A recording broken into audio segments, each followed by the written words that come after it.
사람이 죽음 앞에 이르게 되면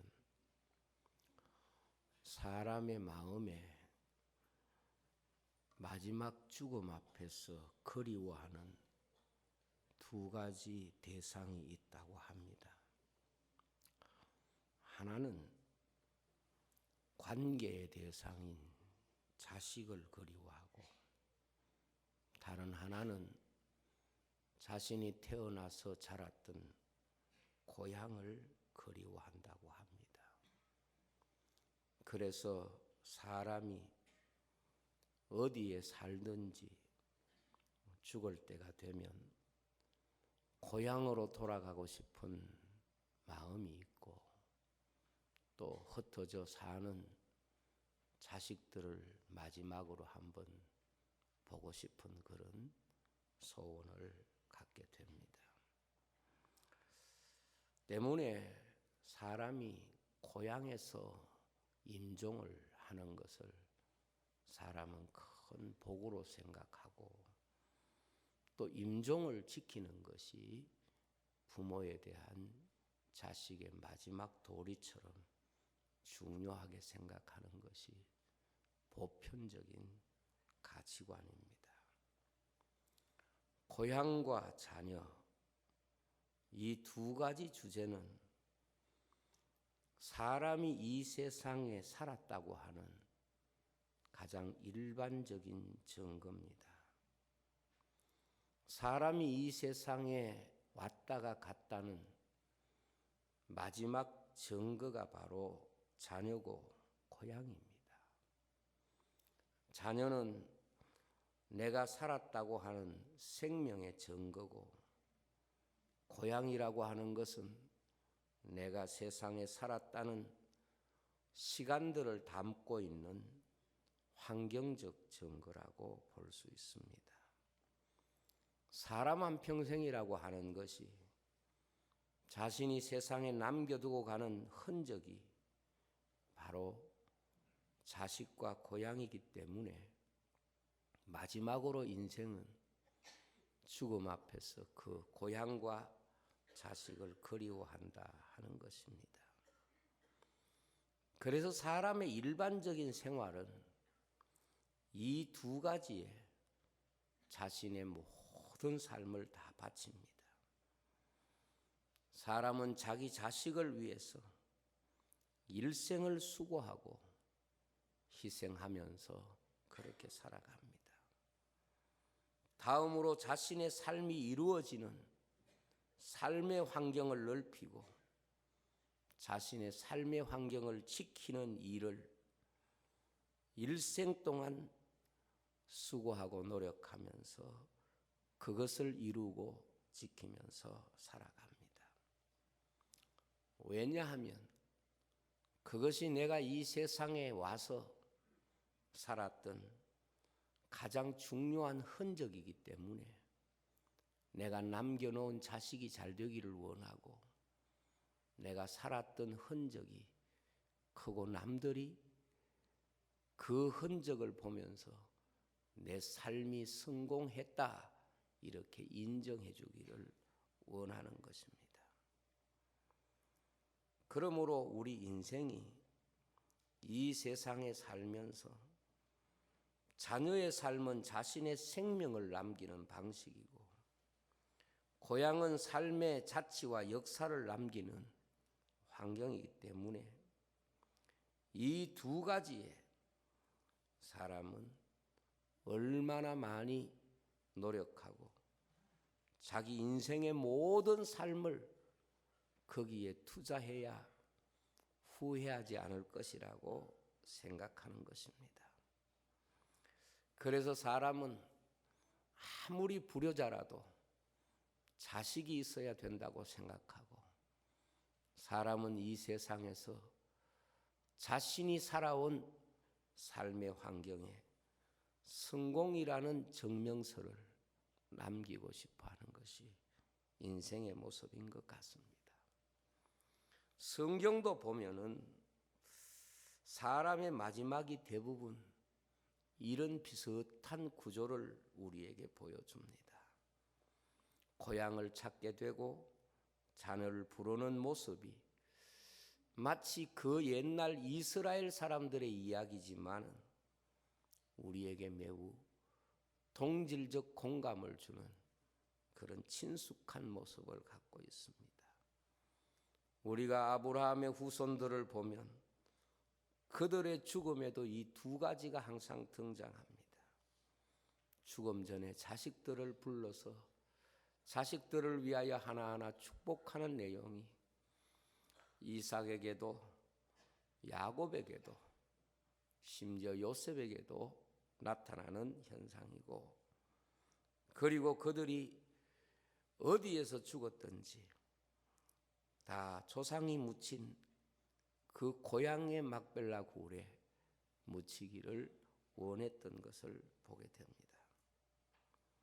그러나 우리가 성경을 면밀히 보면 이러한 삶이 우리의 영적인 삶에 적용되지 않으면 이런 삶이 얼마나 우리를 영적으로 어둡게 하는가 하는 것을 가르쳐 줍니다.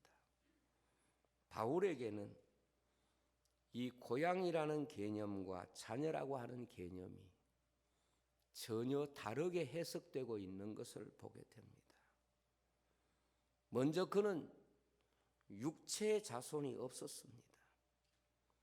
그리고 바울은 세상을 고향이라고 전혀 생각하지 않습니다.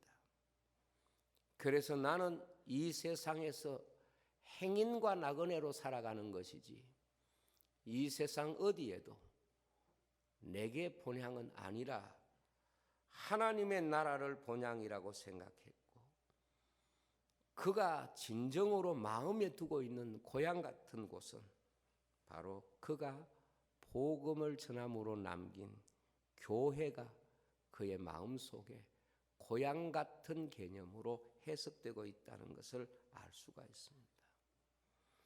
그래서 바울에게는 삶을 해석하는 이 두 가지 요소가 다른 사람과 다른 대단히 우리에게 중요한 메시지를 주는 교훈을 가지고 있습니다.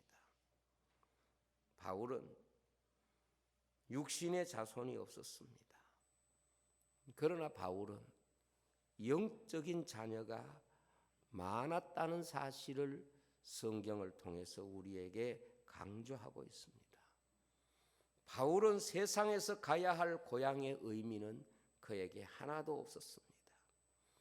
그는 일생 너무 고생하면서 위험을 감수하면서도 그가 세운 교회를 고향처럼 생각하고 그 교회를 1차, 2차, 3차 그 어려운 때에 강도의 위험과 강의 위험과 바다의 위험과 여러 가지 수많은 위험을 무릅쓰고라도 심지어 그곳에 가면 죽음이 기다린다는 이런 여러 가지 정황적 위협 앞에서도 그는 내가 죽을지라도 그곳에 가야 된다 하는 이런 소원을 가지고 있는 것을 볼 수가 있습니다. 그래서 오늘 우리가 이 바울을 통해서 느낄 수 있는 것은 바울은 이 세상에서 육신적인 자식은 남기지 않았지만은 영의 자녀를 많이 남겼다는 사실을 우리에게 보여주고 있습니다. 오늘 말씀에 보면 같은 믿음을 따라 나의 참 아들 된 디도에게 편지하노니, 여기에 중요한 교훈이 있습니다. 믿음으로 낳은 디도를 바울은 참 아들이라, 진짜 아들이라 이렇게 표현하고 있습니다. 디모데를 향해서는 사랑하는 아들 디모데에게 이렇게 표현했고, 빌레몬서를 보면 오네시모를 향해서 아들이라고 표현하면서 갇힌 자 중에서 낳은 아들 오네시모를 위하여 이렇게 표현합니다. 오네시모를 자신이 낳은 아들이라고 그렇게 표현하는 것을 보게 됩니다. 이 밖에도 바울은 자신이 전도하고 믿음으로 양육한 사람들을 자녀로 불렀고, 이것은 바로 바울이 이 세상에서 진짜 남겨야 할 사람이 무엇이고, 진짜 자식이 무엇이고, 진짜 가족이 무엇인가, 이것을 우리에게 설명하는 대단히 중요한 교훈입니다. 여기에서 볼 수 있는 것은 오늘 우리 성도에게는 세상적 관계 혹은 혈육적 관계만 존재하는 것이 아니라 성도에게 더 중요한 관계는 영적 관계라는 사실을 우리에게 보여주고 있습니다. 사람이 아무리 많은 세상에 거밀처럼 얽힌 관계를 가지고 있다고 하더라도 영적인 관계가 없다면 그 삶은 성공적인 삶이 아니다, 이것을 보여주는 것입니다. 우리가 육신이 이 세상을 살아가면서 육신의 삶이란 육체적인 육신적인 그런 관계에서 형성되고 탄생되고 그리고 주어지지만, 영적인 삶은 영적인 관계를 통해서 우리에게 주어지고 이루어진다는 것을 또한 말씀하고 있습니다. 우리가 기억해야 될 것은 영적 관계가 없는 사람은 하나님과의 관계도 없는 사람입니다. 때문에 성도는 내가 이 세상을 살아가면서 육신적인 관계도 늘 소중하게 생각해야 되지만 영적인 관계에 대한 점검이 우리에게 항상 있지 않으면 안 됩니다. 내가 육신적 관계를 제외하면 영적인 관계를 가지고 있는 사람이 누구일까를 깊이 고민해야 합니다. 성경에 보면 예수님께서 이런 이야기를 하셨습니다. 부자와 나사로의 이야기입니다. 이 이야기는 우리가 잘 알고 있는 이야기입니다. 부자는 세상적 관계는 풍성한 사람입니다. 성경에 보니까 날마다 잔치를 했다 그랬습니다. 날마다 그 집에 많은 사람들과 기름진 음식을 먹으면서 좋은 교제를 나누면서 살았습니다. 그러나 그 사람은 영적인 관계가 없는 사람입니다.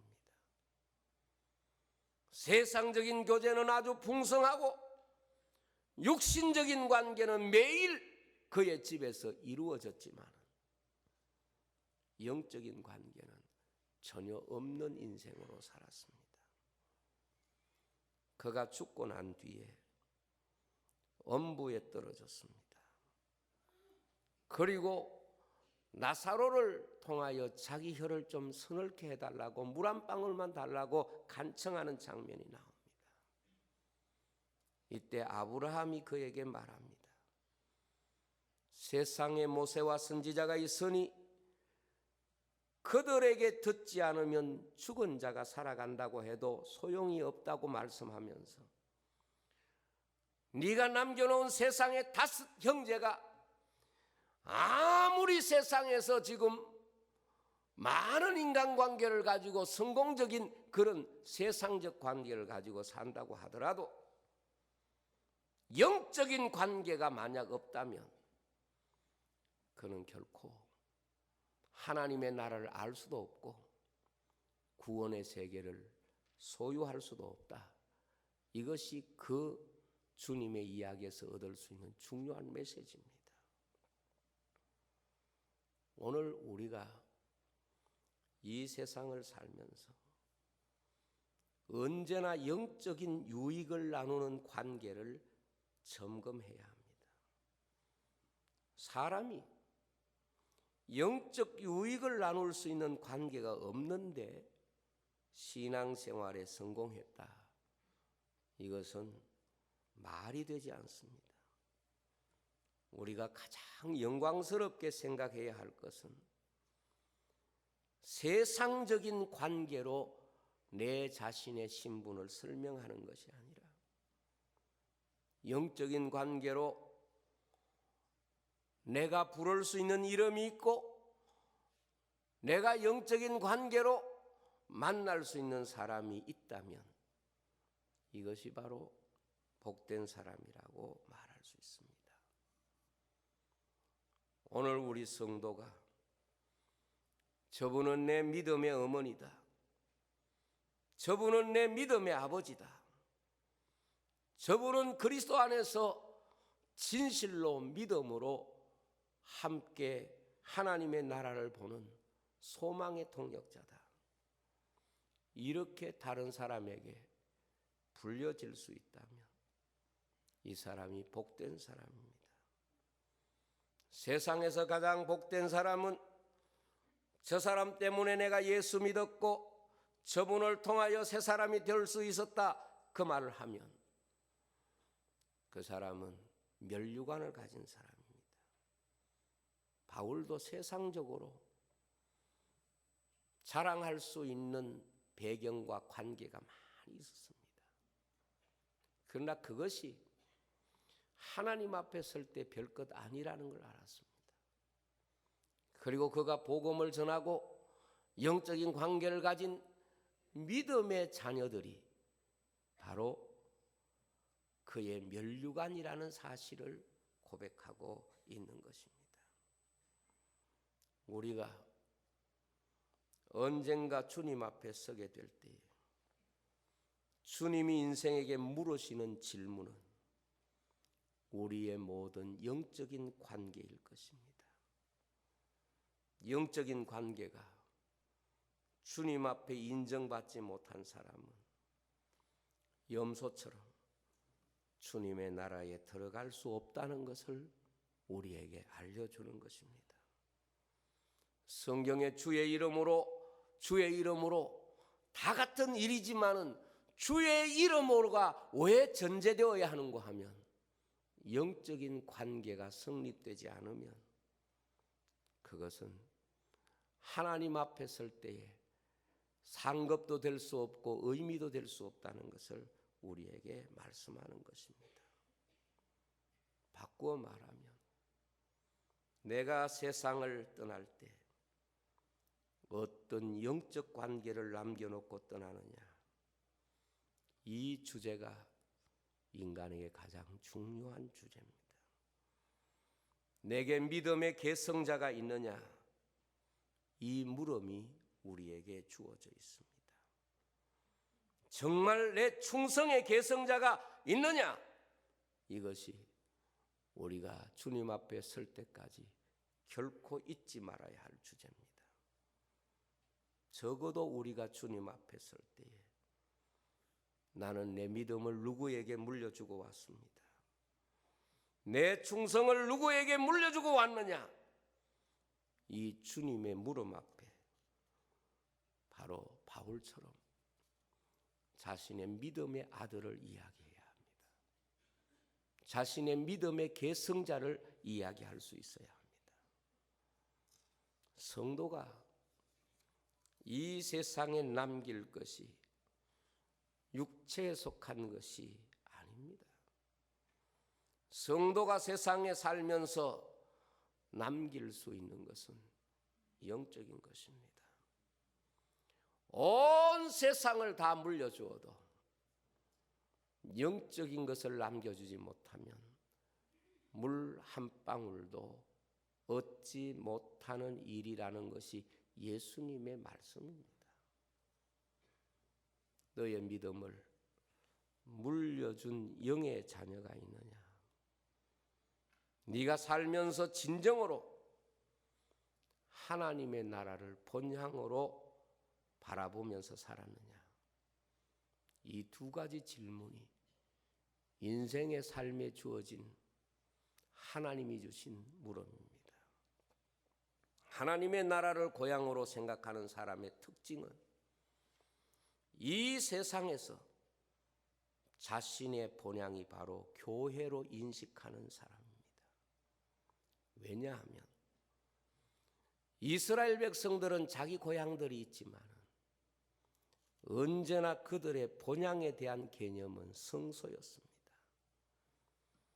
그래서 그들이 포로되어 갔든 어디 갔든 그들이 어디에 살든 언제나 하나님의 성전을 바라보면서 그 성전을 향하여 그들의 본향에 대한 그리움을 고백하고 아버지의 집으로 표현했던 것을 알 수가 있습니다.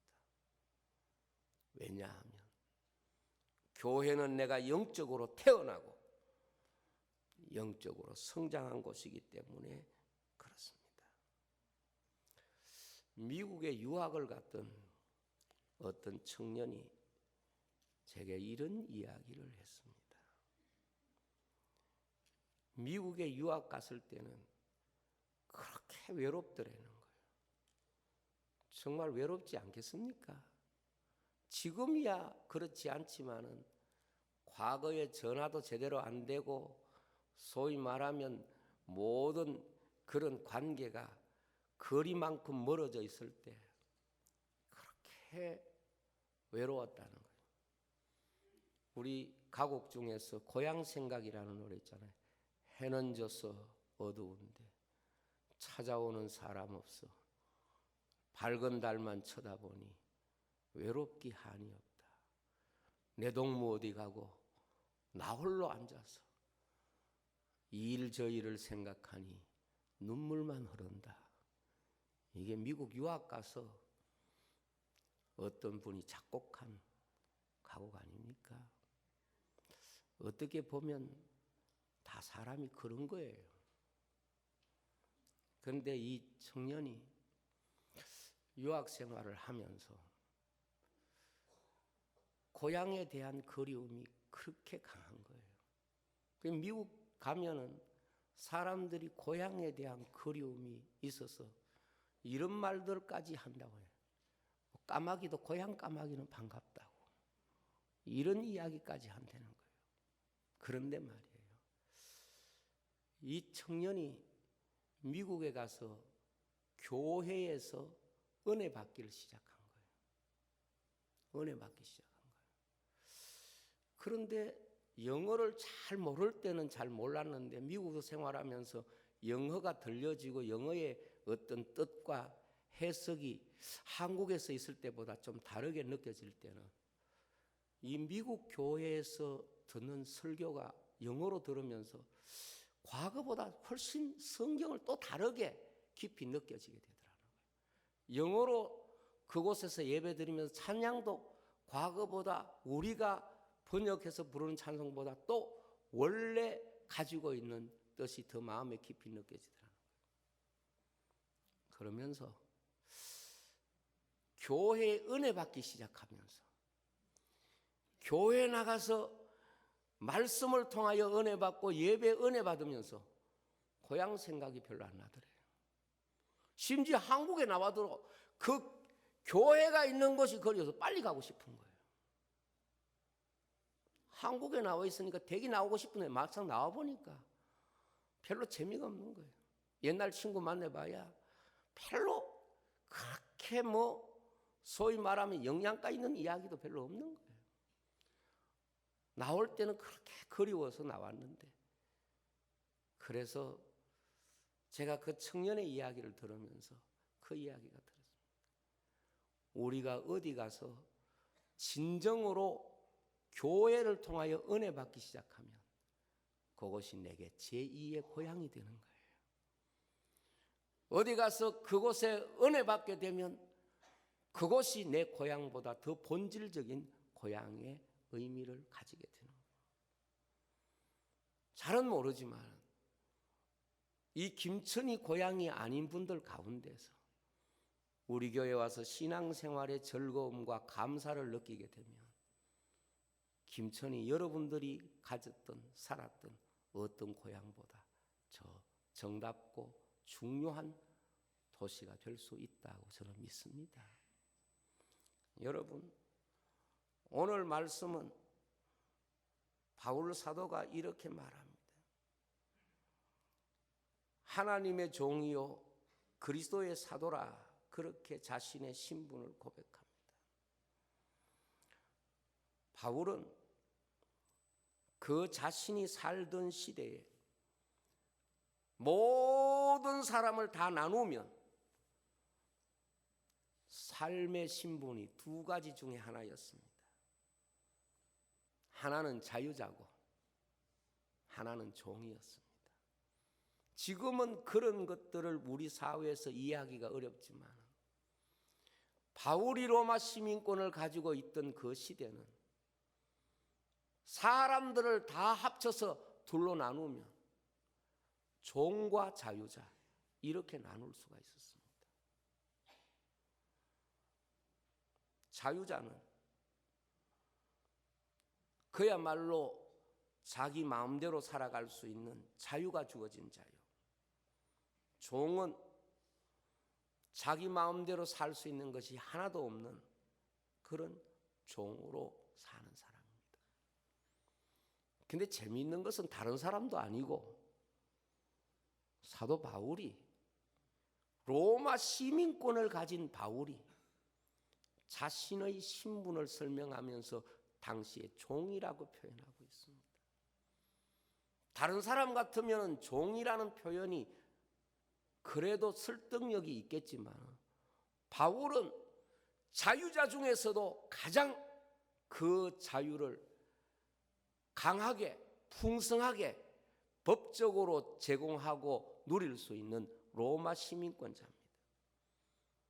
그런데 바울은 자기 자신을 당시의 세계를 나누어서 자유자와 종으로 나눌 때에 가장 사람들이 불행하게 태어났다고 생각하는 종으로 자신의 신분을 소개합니다.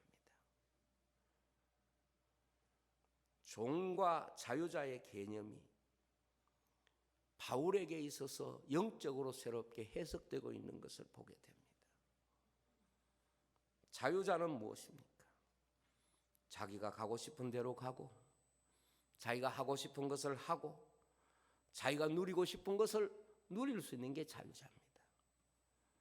그러나 종은 자기를 위한 삶은 사라졌습니다. 오로지 주인을 위한 삶밖에 다른 게 없는 것이 종입니다.